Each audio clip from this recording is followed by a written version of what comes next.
Salam bahagia buat teman-teman dimanapun Anda berada.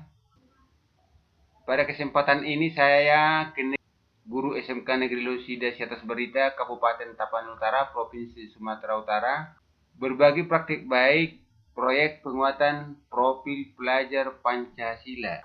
Tema proyek yaitu rekayasa teknologi pada fase E, yaitu SMK kelas 11. Judul proyek yaitu mengolah sampah menjadi pupuk organik kompos.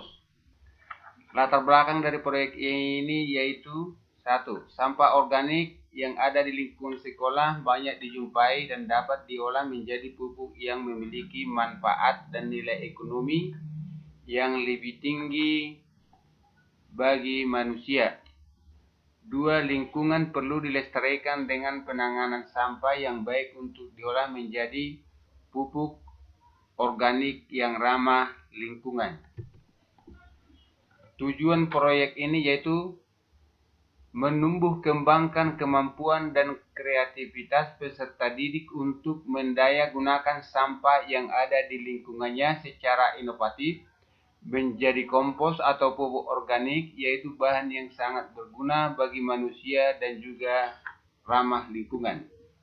Dimensi dan subdimensi atau capaian fase dapat kita lihat pada tabel berikut.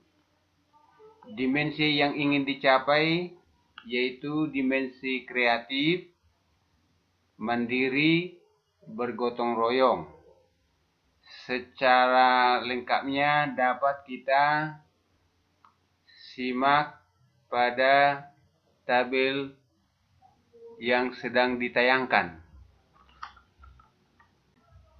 Dimensi dan subelemen terkait dengan alur perkembangan pembelajaran. Subelemennya yaitu ada 3, menghasilkan gagasan yang orisinal. Yang kedua, menunjukkan inisiatif dan bekerja secara mandiri. Yang ketiga, yaitu kerjasama. Capaian alur perkembangan secara lengkapnya dapat dilihat pada tabel yang ditayangkan. Alur proyek yaitu terdiri dari 5 tahapan. Yang pertama, tahap pengenalan. Tahap berikutnya yaitu tahap kontekstualisasi. Tahap yang ketiga yaitu tahap aksi. Tahap yang keempat yaitu tahap refleksi. Tahap yang kelima yaitu tahap tindak lanjut. Tahap pengenalan yang pada tahap ini peserta didik menonton tayangan video pengenalan konsep rekayasa teknologi secara pengalaman berbagai macam jenis pupuk dan observasi di lingkungan sekitar. Tahap yang berikutnya itu tahap kontekstualisasi. Pada tahap ini peserta didik mendiskusikan dan mengidentifikasi alat dan bahan yang dibutuhkan untuk membuat pupuk kompos. Tahap selanjutnya yaitu tahap aksi. Kompos yang sudah difermentasikan dan dimasukkan selanjutnya ke dalam wadah karung.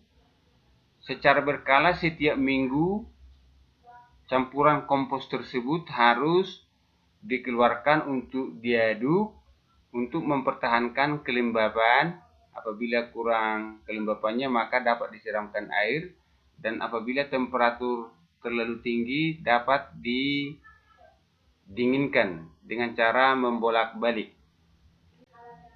Selanjutnya tahap berikutnya itu tahap refleksi. Pada tahap refleksi peserta didik melakukan refleksi dan saling berbagi pengalaman untuk mendapatkan umpan balik terkait pembuatan pupuk kompos. Tahapan berikutnya yaitu tahapan tindak lanjut.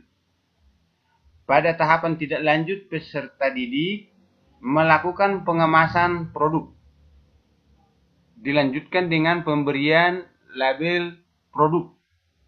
Dilanjutkan dengan penyusulan laporan hasil proyek. Kemudian melakukan pameran hasil karya. Demikian proyek pengembangan profil pelajar Pancasila di SMK Negeri Losida Siatas Barita. Kiranya tayangan ini dapat bermanfaat untuk kita semua. Di akhir kata saya ucapkan terima kasih.